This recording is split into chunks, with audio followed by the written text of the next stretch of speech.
Hello, what's up? Magandang hapon po sa inyo lahat mga kamotor, mga ka-Civic. Ngayon po ay meron pong issue yung ating Civic na kapag pinipihit natin yung manubela pakaliwa at pakanan ay merong parang winning sounds, ano? Or parang merong tumutunog na hindi mo alam kung ano yun. So papakita ko sa inyo kung ano at kung ano yung solusyon doon. So ipapakita ko muna kung ano ito. Papaandarin ko tapos pipihitin ko siya. Papakita ko sa inyo kung ano yung tumutunog.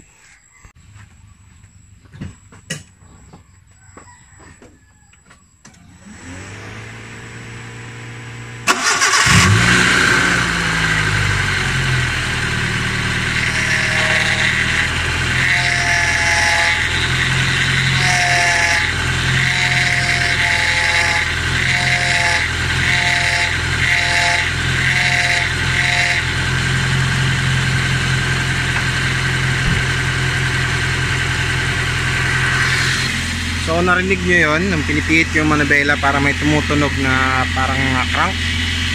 So ang ibig sabihin nun is slow yung ating, mababa na yung level ng ating power steering fluid. Ito siya, hindi siya Honda Civic. Titingnan natin, check natin kung talagang mababa nga gamit yung stick.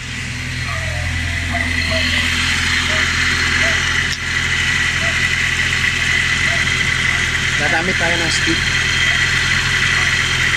Ayun, mababa nga. So magre-refill tayo ng ATF or power steering fluid, pwede rin. Pero ang ginagamit ko is ATF.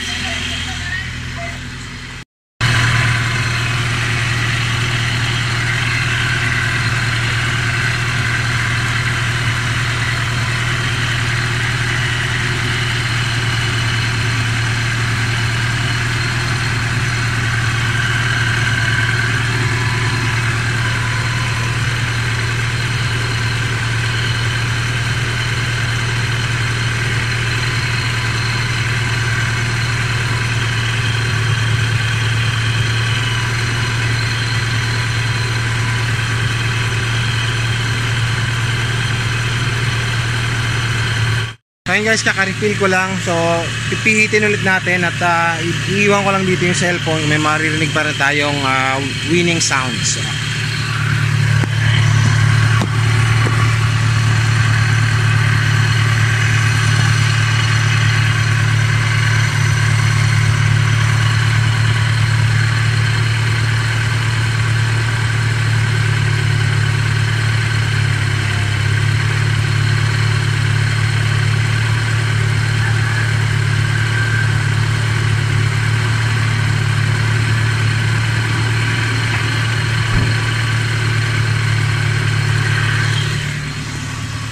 So ayun guys, ganoon lang kasimple kapag may naririnig tayong winning sound. So parang may gumagaral-gal na gear kapag pinipihit natin yung manubela natin. Kahit anong sasakyan ay maaaring yun lang din po yung problema. Mababa lang po yung level ng ating power steering fluid. Pwede din kayong gumamit ng ATF, huwag lang po yung brake fluid. So ayun lang ito. Hanggang dito na lang po yung ating video. Maraming salamat sa panonood. Sana may natutunan kayo at peace.